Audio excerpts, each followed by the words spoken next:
అందరికీ నమస్కారం అండి. తెలుగు కథల వేదికకు స్వాగతం. ఈరోజు అత్తలూరి విజయలక్ష్మి గారు రచించిన కొడుకు అనే ఒక చక్కటి కథను విందామండి. ఈ కథ స్వాతి మాసపత్రికలో ప్రచురితమైనది. ఇక కథలోకి వెళ్తే, వాతావరణంలో హఠాత్తుగా మార్పు వచ్చింది. నా మానసిక శారీరక ఆరోగ్యంలోనూ మార్పు వచ్చింది. తగిలిన గాయం నుంచి నెమ్మదిగా తేరుకొన్నాను. నొప్పి మంట తగ్గింది, కానీ సన్నగా రప్చర్. కిటికీలోంచి సన్నగా కొంచెం చల్లగా గాలి వీచింది. వేడిగా వాడిగా ఉన్న ఎండ తగ్గుముఖం పట్టింది. చెమటలతో ఉక్కిరిబిక్కిరవుతున్న జనం కొద్దిగా సేద తీరుతున్నారు. పని మనిషి లక్ష్మి టీ కప్పు, బిస్కెట్లు తీసుకొచ్చి టేబుల్ మేట్ మీద పెట్టి నా మంచం దగ్గరగా టేబుల్ మేట్ తీసుకొచ్చింది. నెమ్మదిగా లేచి కూర్చున్నాను. పడుకుని పడుకుని తలంతా దిమ్ముగా అనిపిస్తోంది. అస్తమానం ఏసీలో ఉండి ఉండి విసుగొచ్చి హాల్లో ఫ్యాన్ కింద పడుకున్నానేమో. వీపు చెమటతో తడిసింది. టీ తాగుతూ కిటికీలోంచి బయటకు చూశాను. కాలనీ పార్కులో జనం కులాసాగా కబుర్లు చెప్పుకుంటూ కూర్చున్న వాళ్ళు కొందరు, వాక్ చేస్తున్న వాళ్ళు కొందరు. వేసవి మొదలయ్యాక ఈ టైంలో ఎవరూ పార్కుకి రావడం లేదు. బాగా పొద్దుపోతే కానీ సూర్యుడి ప్రతాపం తగ్గటం లేదు. ఈ రోజు వాతావరణం బాగుంది. 2 నెలల నుంచి ఎక్కడికి వెళ్లకుండా 4 గోడల మధ్య కూర్చుని కుమిలిపోతున్నానేమో. ఈ రోజు నాకు కూడా కాసేపు అలా పార్కులో నడవాలనిపించింది. ఖాళీ కప్పు పనమ్మాయికిచ్చి, నా కర్ర ఇలా ఇవ్వు, వాకింగ్ చేసి వస్తాను అన్నాను. చేయగలుగుతారమ్మా? కొంచెం భయంగా, మరి కొంచెం అనుమానంగా అడిగింది. నవ్వాను. చేయాలి, నెమ్మదిగా నడుస్తుంటే కాస్త ఓపిక వస్తుంది అన్నాను, ఆమె ఇచ్చిన నా చేతి కర్ర అందుకుంటూ. నేను మంచం మించి లేస్తుంటే సాయం పట్టుకుంది లక్ష్మి. షూరాక్లో ఉన్న స్లిప్పర్స్ తెచ్చిచ్చింది. స్లిప్పర్స్ తొడుక్కుని కర్ర పట్టుకుని గుమ్మం దాటాను. నెమ్మదిగా నడుస్తుంటే ముందు ఒళ్ళు తూలినట్టయింది, కానీ నిలదొక్కుని అలాగే నడుస్తూ పార్కు చేరాను. గేటుకు 2 పక్కల నమస్కారం పెడుతూ నిలబడిన అమ్మాయిల విగ్రహాలు వెల్కమ్ అన్నట్లు చిరునవ్వు నవ్వాయి. పిల్లగాలి హలో అంటూ నా చెంప మీద తట్టి పారిపోయింది. ఏపుగా పెరిగిన పసుపు పచ్చ పూల చెట్టు రాల్చిన పూలతో ఉన్న ఆకుపచ్చని పచ్చిక కాళ్లకు మెత్తగా చల్లగా తగిలి, ఎలా ఉన్నావు రమణి అని పరామర్శించింది. క్రోటన్స్ అన్నీ నా వైపు సానుభూతిగా చూసి రారా అంటూ తలలూపాయి. ప్రకృతి పరామర్శలు, పలకరింపులతో ఇన్నాళ్ల అశాంతి, మనోవేదన ఎగిరిపోయి కొత్త శక్తి ఏదో పుంజుకున్నట్టు అనిపించింది. వాకింగ్ ఏరియా వైపు నడిచాను. బాగా పరిచయం ఉన్న అపార్ట్మెంట్ వాళ్ళంతా నన్ను చూసి పలకరింపుగా నవ్వారు. ఎలా ఉంది ఆరోగ్యం అంటూ పలకరించారు. ఇలాంటి పలకరింపులు అలవాటే అయినా ఇవాళ మాత్రం ఆ పలకరింపులు నాకు కొండంత ధైర్యాన్నిస్తున్నట్టు అనిపించింది. నేను ఒంటరిని కాను అన్న ఆత్మవిశ్వాసానికి ఊపిరి పోస్తున్నట్టు అనిపించింది. నేను కోల్పోయిన మనోస్థైర్యాన్ని వాళ్ల చిరునవ్వులు రాల్చే అమృత బిందువులు నా అణువణువునా జారుతూ నాకు తిరిగి బతుకు మీద మమకారాన్ని కలిగిస్తున్నట్టుగా, ఎంతో ఊరటగా, మరెంతో శాంతిగా అనిపించసాగింది. ఎప్పుడో విన్న పాట గుర్తొచ్చింది. అనుబంధం, ఆత్మీయత అంతా ఒక బూటకం, ఆత్మతృప్తికై మనుషులు ఆడుకునే నాటకం, వింత నాటకం. ఎంత వాస్తవం! ఆయన పోయిన దగ్గర నుంచి నా కంటి పాపల్లా చూసుకున్నాను. అలా చూసుకునేటప్పుడు వీళ్ళు నాకేదో చేస్తారన్న ఆశ కానీ, చేయాలన్న కోరిక కానీ నాలో లేవు. మరిప్పుడు వాళ్ళు నన్ను వదిలి వెళ్ళిపోయినందుకు ఎందుకు బాధపడాలి? ఎందుకు నన్ను నేను దహించుకోవాలి? అవసరం లేదు. వాళ్ళు వెళ్ళిపోయి మంచి పని చేశారు. నా కోసం నేను బతకాలన్న చిన్న సూక్తిని నాకు తెలియజేశారు. బతకాలి, బతుకుతాను. కానీ నా కళ్ళ ముందు అమాయకంగా నా ఒళ్ళో పడుకుని నా వీపు మీద వాలి కబుర్లు చెప్పే నా మనవళ్ళు, మనవరాళ్ళు గుర్తొస్తే వాళ్ళకి దూరంగా నాకీ బతుకు అవసరమా అనిపిస్తోంది. వాళ్ళను చూడకుండా 2 నెలల నుంచి ఒంటరిగా ఉంటున్నాను. నిత్యం సందడిగా పిల్లల అల్లరితో గోలగోలగా ఉన్న ఇల్లు ఇప్పుడు నిశ్శబ్దంగా ఎడారిలా ఉంటుంది. ఎలా ఉంటున్నానో నాకే అర్థం కావడం లేదు. ఎగిసిపడే బాధను అణగదొక్కేస్తూ ఆత్మాభిమానం అనే కవచం తొడుక్కుని శిలలా బతుకుతున్నాను. నీళ్లు నిండిన నా కళ్ళకు తాతగారి చిటికిన వేలు పట్టుకుని ఓ చేత్తో ఐస్ క్రీం తింటూ వస్తున్న 3 ఏళ్ల బాబు కనిపించాడు. గుండె మెలితిప్పినట్టయింది. బాధపడకు రమణి అంటూ ఓదార్చిందో పిల్లగాలి కెరటం. ఎవరూ చూడకుండా కళ్ళు తుడుచుకుని నడవడం ప్రారంభించాను.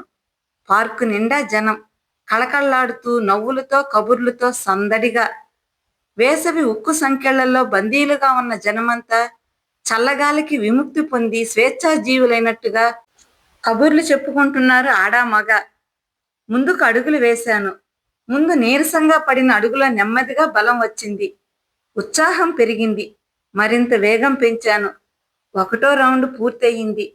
అమ్మయ్య, నడవగలను. అవును, నా కాళ్లతో నేను నడవగలను. నా కాళ్ల మీద నేను నిలబడగలను. పల్చగా కమ్ముకున్న నీటి పొర ఒక్క క్షణం పరిసరాలను మసకబార్చింది. కానీ నా మనోబలం దాన్ని జయించి మరో అడుగు ముందుకేసింది. 2వ రౌండు, 3వ రౌండు. పెద్దాడా, చిన్నాడా, మీరు నా గుండెల మీద తన్ని వెళ్ళిపోయినంత మాత్రాన నేను బతకలేనా? బతకగలనురా, చూశారా, బతుకుతున్నాను అనుకున్నాను. సరిగ్గా 2 నెలల క్రితం నా 2 కొడుకులు వాళ్ళ భార్యలకి ఎదురు చెప్పలేక నన్ను నా మానాన వదిలేసి వెళ్ళిపోయారు. ఏమనుకోకమ్మా, మాకిక్కడి నుంచి మాదాపూర్ వెళ్ళడానికి చాలా కష్టంగా ఉంది. వేరే వెళ్ళిపోతున్నాం. మధ్య మధ్యలో వస్తుంటాంలే అన్నాడు రవి. పోనీ ఈ ఇల్లు అద్దెకిచ్చేసి మాతో రామ్మా అన్నాడు వాసు. పాపం, మామయ్య గారి జ్ఞాపకాలున్న ఇంట్లోంచి ఎలా వస్తారండి? మీరు మరీను. మనమే వచ్చి వెళ్తూ ఉన్నాంలేండి. వేరే ఊరు పారిపోవడం లేదుగా అంది కోడలు స్వప్న. అప్పటికీ మౌనమే సమాధానంగా ఉండిపోయాను. ఎంత గంభీరంగా ఉండాలనుకున్నానో అంత బేలనై మంచాన పడ్డాను. అయినా వాళ్ళ దగ్గరకు వెళ్ళడానికి నా ఆత్మాభిమానం అడ్డొచ్చింది. పని మనిషి లక్ష్మి సొంత కూతురిలా చేసింది సేవలు. దాని రుణం తీర్చుకోలేను. జ్ఞాపకాల తుట్టి కదిలి గుండెలోని నరాలను కొరికేస్తుంటే ఆ ప్రయత్నంగానే నాలో నీరసం ఆవహించింది. నడకలో ఉత్సాహం తగ్గింది. నెమ్మదిగా నడుస్తూ వచ్చి రావు చెట్టు కింద ఉన్న అరుగు మీద కూర్చున్నాను. చేతికర్ర పక్కగా ఉన్న చెట్టు కానించి పెడుతుంటే కనిపించిందామె. తన వైపు చూస్తున్న నన్ను చూసి ఇబ్బందిగా నవ్వింది. అంత పెద్దావిడ నవ్వుతోంటే నాకు ఆ నవ్వులో సిగ్గు మొహమాటం కనిపించాయి. అయితే ఆ సిగ్గులో అర్థం వేరు. ఏదో తప్పు చేస్తున్న భావన. ఎందుకలా నవ్వింది? మరోసారి ఆవిడ మొహంలోకి చూశాను. లేత నీలంకి ముదురు నీలం రంగు అంచున్న వెంకటగిరి జరీ చీర, మెడలో ఒంటిపేట బంగారు గొలుసు, ముత్యాల హారం, చెవులకి రాళ్ల దిద్దులు, చేతులకి 2 బంగారు గాజులు. పచ్చగా ఉంది. కళ్ళద్దాలు చాటున ఉన్న కళ్ళు ప్రశాంతంగా ఉన్నాయి. వయసులో ఆవిడ చాలా సౌందర్యవతి అనడానికి సాక్ష్యంలా ఆమె మేను మెరుపు అలాగే ఉంది. తెల్లగా ముగ్గుబుట్టలా ఉన్న జుట్టుకి బాగా నూనె రాసి గట్టిగా ముడేసింది. నా చూపులకి అటూ ఇటూ ఇబ్బందిగా కదిలి అంది, మా అబ్బాయి తీసుకొచ్చాడు. అరగంటలో వస్తాను అని ఎటో వెళ్ళాడు. ఆవిడ అలా చెప్పడంలో నాకేదో సంజాయిషీ కనిపించింది. ఒంటరిగా ఇక్కడ కూర్చున్నందుకు నేను ఏమన్నా అనుకుంటున్నానేమో అనే సందేహం కలిగినట్టు అనిపించింది. మళ్ళీ అంది ఆవిడ కొంచెం సిగ్గుపడుతూ, నాకు ఈ ఊరు కొత్త, ఎప్పుడూ రాలేదు. పిల్లలు చాలాసార్లు రమ్మన్నారు. ఇలా పార్కులో కూర్చోవడం ఏమిటోగా ఉంది. ఏం అనాలో తెలియలేదు. పర్వాలేదు అన్నాను. మీరు రోజూ నడుస్తారు కాబోలు. మా అబ్బాయి నన్ను కూడా కాసేపు నడవమన్నాడు. కానీ నా వల్ల కాలేదు. కాళ్ళు నొప్పులు. పెద్దదాన్నయ్యాను అందావిడ. ఎక్కడుంటారు అడిగాను. ఆవిడ మొహం నాకు బాగా కొత్త.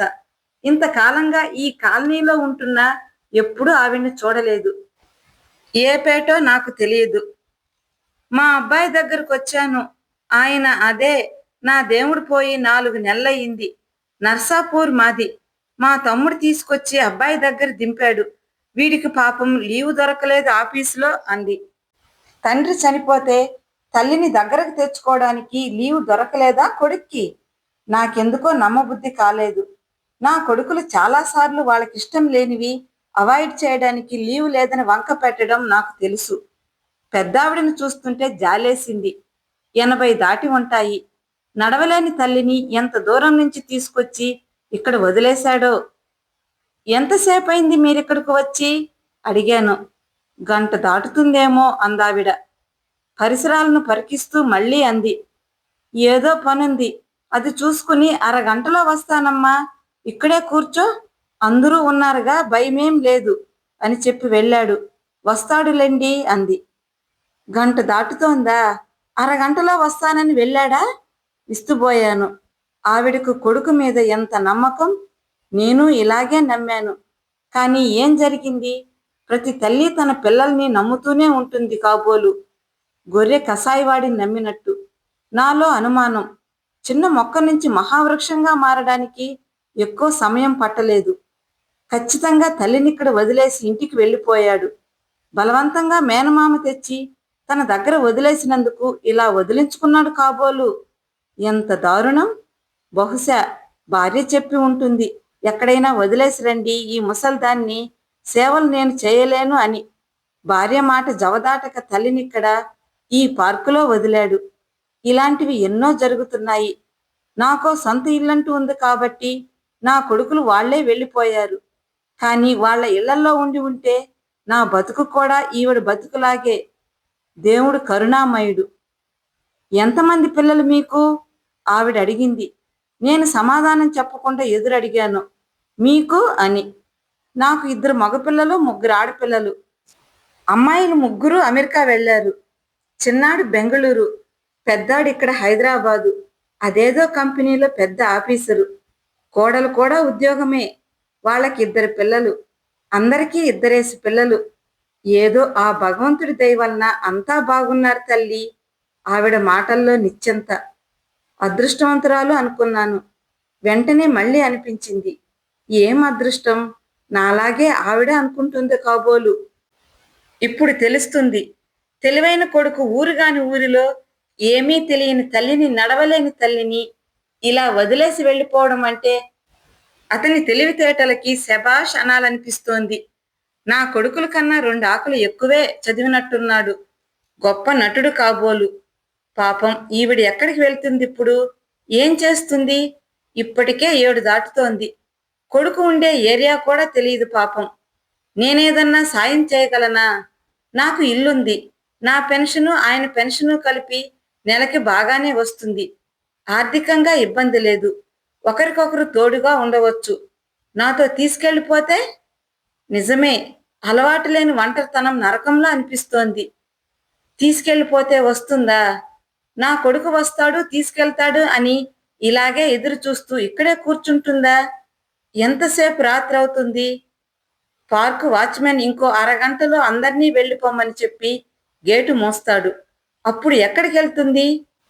ఈమెకి చెప్పాలి, నీ కొడుకు రాడమ్మా పిచ్చి తల్లి అని చెప్పాలి. నమ్ముతుందా? నమ్మకేం చేస్తుంది? ఇవాళ కాకపోతే రేపైనా, ఈ రాత్రంతా ఫుట్పాత్ మీద గడిపాకైనా నమ్మాలి. తీరా నేనింత జాలిపడి సాయం చేశాక ఏం జరుగుతుందో? ఆవిడ ఎలాంటిదో? ఎలాంటిదైనా తోటి స్త్రీని, పైగా ఇలా ఊరుగాని ఊరిలో ఒంటరిగా వదిలేసి వెళ్ళడానికి మనసొప్పలేదు. కొడుకు కసాయివాడు, వృద్ధురాలైన తల్లి, పాతవైన ఫర్నిచర్ అన్నీ ఒకటే వాడి దృష్టిలో. అందుకే టీవీ ఫ్రిడ్జ్ పారేసినట్టు తల్లిని కూడా ఈ పార్కులో పడేసి వెళ్ళాడు. ఎన్ని వార్తలు చూడటం లేదు? వృద్ధురాలైన తల్లిని చెత్తకుండీల దగ్గర అక్కడా ఇక్కడా వదిలేసి వెళ్లే కొడుకుల గురించి. ఈవిడ కొడుకు కొంచెం పెద్ద మనిషి కాబోలు పార్కులో వదిలాడు. అవును, ఈ పార్కుకి చాలా మంది వస్తుంటారు. ఎవరో ఒకరికి ఈవిడ అవసరం ఉండే ఉంటుంది. అలా ఎవరో ఒకళ్ళు తీసుకెళ్లిపోతారని ఆశించినట్టున్నాడు. కానీ ఎవరు తీసుకెళ్తారు? కనీసం ఓ 20 ఏళ్లు తక్కువ ఉండి, నాలా 50లలో ఉండి ఉంటే కాస్త ఇంట్లో వంట వార్పు చేస్తుందని తీసుకెళ్లేవాళ్ళు. ఈవిడని ఈ వయసులో ఎవరు తీసుకెళ్తారు? సొంత పిల్లలకే పనికిరాని ఈ స్త్రీ పరాయి వాళ్ళకి ఎవరికి పనికి వస్తుంది? పోనీ ఈవిడని ఏదన్నా వృద్ధాశ్రమానికి అప్పగించేస్తే?